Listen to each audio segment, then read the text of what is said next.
Welcome to the Children's Wellness Spot. I am Dr. Bonde Virgil, otherwise known as Dr. V. I am a board-certified pediatrician, which means I'm an expert in all things related to children and teen health.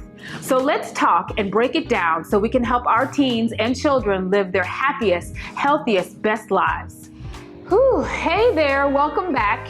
We're still talking about the emotional lives of teens. This is part 2. I want to talk to you about 2 different teenagers as a scenario and just give you some information about how to approach kids and the different challenges that they face. So sit down, grab a cup of coffee or a cup of tea, and let's chat. So let's call the first teenager Marjorie. This is not a specific person or related to a specific case that I've dealt with kids, but just an example.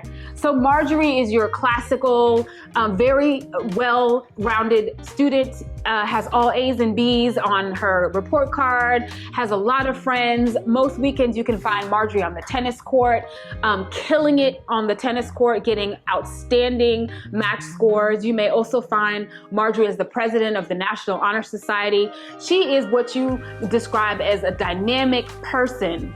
However, privately, Marjorie's life is really kind of falling apart in her home. Her parents are on the verge of divorce. She's having a really hard time balancing the demands of being such an amazing student, an amazing athlete, with the trauma and the discord that's happening in her home. So that's Marjorie. On the other side, you have Ted, who also seems to be a very dynamic high school student, now has become a 10th grader and has really decided that he's struggling with some sexual identity issues, doesn't know where he fits in the group that he's been friends with all his life. So these are kids that he played with on the soccer field or on the football field, has gone to all the birthday parties, but now isn't sure really how he feels about males or females.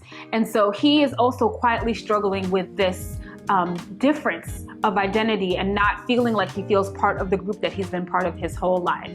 So from those 2 scenarios, you can see that there are very different ways in which children and teenagers really specifically can deal with challenges in their lives. And these scenarios are very common among all the teenagers that you can interact with. This could be your child specifically at home. This could be your niece or your nephew that I've described. And so the emotional lives of teenagers are dynamic because this is the time where they're finding themselves. This is a time where they are dealing with lots of demands at school, academic demands, the verge for these particular kids of graduating. So they have, schoolwork that's due for them, but also are dealing with real challenges about who they are, who their family is, and what's happening in real time.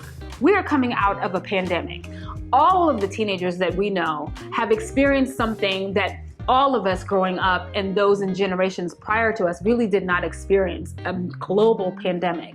For 2 years, everyone was locked in their homes and having to work on assignments at home, having to continue their daily life while the world was pretty much shut down. And so all of the teenagers that we know are dealing with that major trauma in addition to, again, having to meet academic goals. So these are 2 different examples, but how do we as parents and those who take care of teens and work with teens help them navigate these very real challenges? Because we know September is Suicide Prevention Awareness Month.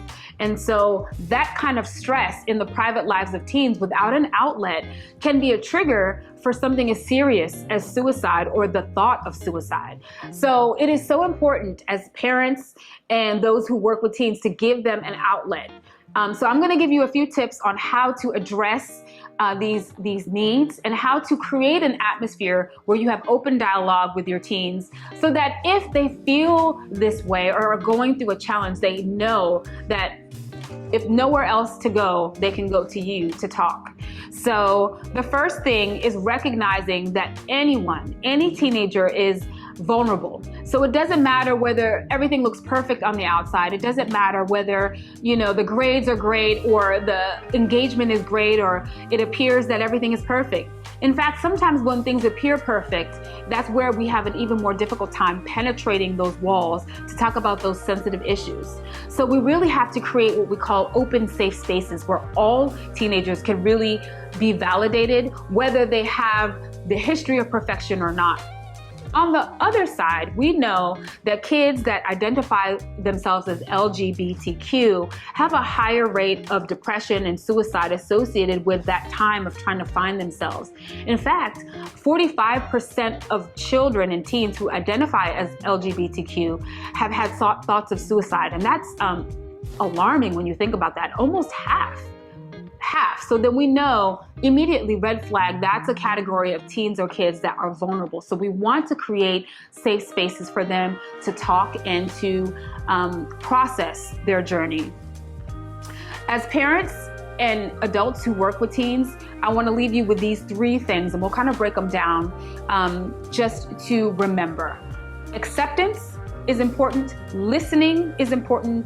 Honesty is essential. Normalizing and advocating. So let's kind of go through each of those. Acceptance. When I talk to parents, the hardest thing that they have dealing with a child who was having suicide thoughts, who was perceived as perfect, or one that is dealing with gender identity or sexual identity, who they perceived as a certain way and had certain expectations of that child, is accepting what has happened or what is going on. Because all of us, when we raise children, we have expectations of them, we have desires for them, for their lives. And so when those expectations don't necessarily meet what the reality is for us, there is a mourning that goes on. It's a sense of disappointment for some parents, to just be really honest. I have heard parents say, what did I do wrong? Why did this happen to us? Did we fail? And so rather than focusing on the child or the teenager, the reflection turns back into the parent or to the caregiver to answer and ask themselves why this happened. And we don't want to do that. I mean, that's part of your process of processing. But remember to focus outward, because your immediate response is going to affect how that child or that teen approaches you furthermore with issues. So rather than taking the situation and making it about yourself, make it about being accepting of what you have heard. So if that takes you, some time, take a deep breath. Give yourself that time. I am big on breathing. Take a deep breath and allow yourself to say, I hear you, to this child. Please tell me more. So after you have, with your pause and you're verbalizing what you've heard and asking to hear more, you are now in the position to listen. And what is wonderful about allowing yourself to listen and hear someone else, your child, your teenager, is that it gives you an opportunity to also process. So if you need more time being an active listener, okay, I hear you, and how did that make you feel? Asking those questions that are clarifying questions, nodding, leaning in to your child's experience is really important. In addition to that, be honest. You can actually tell your child or your teenager that you don't know how it feels to feel the way they feel. You can say things like, I don't have all the answers, because you may not, and that is okay. But let me help you, work with you, let me walk with you to help you get the answers. Because a lot of times as they're reaching out to us, whomever they have trusted with this information about potential suicide thoughts or gender and sexual identity questions, is someone that they trust. So it is truly an honor. I am thankful that you have felt so comfortable with me that you're sharing this with me. But I can honestly tell you, I don't know a lot about this experience because I have not walked this journey. But let me walk with you and help you get some answers. So in addition to that, it's important to make sure we normalize. Take an opportunity to talk about how feeling sad if your teen is depressed, feeling like the weight is on your shoulders because you have this perfect presentation to the world and it's too much for you, and what's happening at home is too much for you, in the example of Marjorie, is normal. It is normal to feel overwhelmed. It is normal to feel that things are too much. So articulating that and sharing that with your teen. I have felt stressed out and I have felt overwhelmed in these situations. It is normal.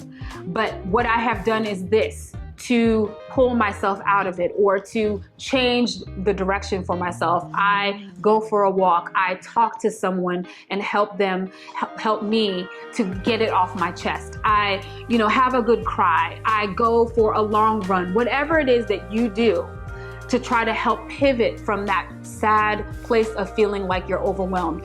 Also articulating to the teenager, it's okay to fail. I think we have to normalize failure. We have to normalize depression. We have to normalize all of the weight that we feel that is unduly put upon us in society and say, we get it. It's okay to feel like it is too much. It is how we then respond to how we feel when we're overwhelmed that's critical. In the example for a child who's struggling with gender identity and sexual identity, it's important to normalize that this is something that happens. I know that the issue of gender identity and sexual identity can be very polarized depending on religious beliefs and spiritual beliefs, societal, cultural beliefs, and so that is always complicated, right? So we can acknowledge that. But at the same time, we know that not addressing these issues is truly a life and death matter. I started with 45% of LGBTQ teens have thought about suicide. So whatever your cultural or spiritual, religious feelings about these issues, you have to remember this is your child. And so together you have to meet in a place where you can talk about these things, if not for anything more than saving your child's life. And that is worth everything. So normalizing that. And then reach out to resources that can help your child in a way that you may not be able to. Counselors at the school. There is a wonderful, wonderful resource called itgetsbetter.org. And this is a website, a national website, nonprofit that was started to talk to specifically teens who are dealing with issues about LGBTQ identity, realize that things can get better as they get older. There are lots of people with different perspectives on it that can help them navigate what it was like as a teen through the challenges they felt at that time, and then show them how they've resolved or improved or addressed or powered through or somehow prayed themselves through, whatever it was that allowed this person now to see things on the other side of that stress. Wonderful, wonderful resource, itgetsbetter.org.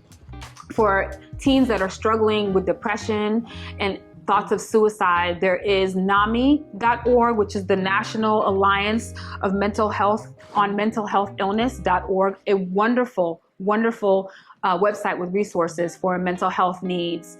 Again, if this is something that your teenager is struggling with in the immediate and they need immediate help, there is a number that they can text called 988. It's just 988. You can either call or text on your phone. So that's important.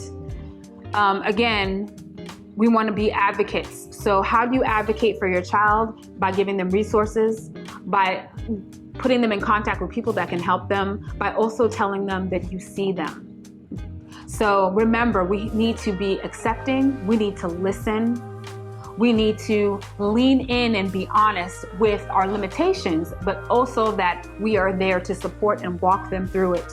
We need to normalize and help teens know that struggling with your emotional well-being, struggling with your gender and sexual identity, all of those things are normal and can be navigated with support. Last but not least, we need to advocate. And so I hope that this helped you have at least the difficult conversations that you may have with teens about suicide, depression, specifically in the LGBTQ community or with your high-performing teenager. And I presented these two teens this way on purpose because I think a lot of times, especially the teen that is perceived as the perfect child, the poster child for how all teens are, gets lost in the conversation about suicide and depression. And I think that as parents, a lot of parents and those that work with teenagers struggle with gender identity and sexual identity, LGBTQ teens. the language of how to address the teenager, the, loss of the expectation of whatever it was you wanted your teen to be. Those are really hard questions for parents to answer, and I found that they don't have the tools for that. So again, listen to this, listen back to it again, start to allow yourself to process how you would navigate these situations. I charge you all to continue to have open dialogue with your teenagers. We talked about episode 1. It's easier to have conversation with a teen when you make that a regular routine, starting with those open-ended questions, so that when they hit those bumps in the road and difficult times, there's already an open channel for communication. You don't want to come all the way, as we call it, from the left about an issue when you've never really just had general conversation. And if you and your teenager are in a difficult spot and don't speak much, start by offering an olive branch. Start day by day, moment by moment, starting with how was your day? And then you can reconnect.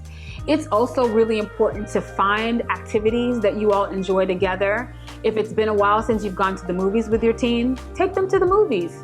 If you all have not had dinner together and sat down and looked at each other over a meal, then do that, because that's how you will be able to create the space for the conversation.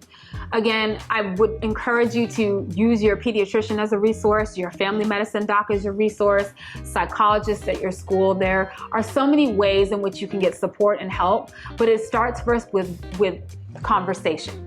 And so I look forward to talking to you again. Thanks for hanging out at the Children's Wellness Spot. Thanks for spending time with me, Dr. V, at the Children's Wellness Spot. Make sure you subscribe, like, and comment. Hit that notification bell so that you can get the most up-to-date content when I post it. See you next time.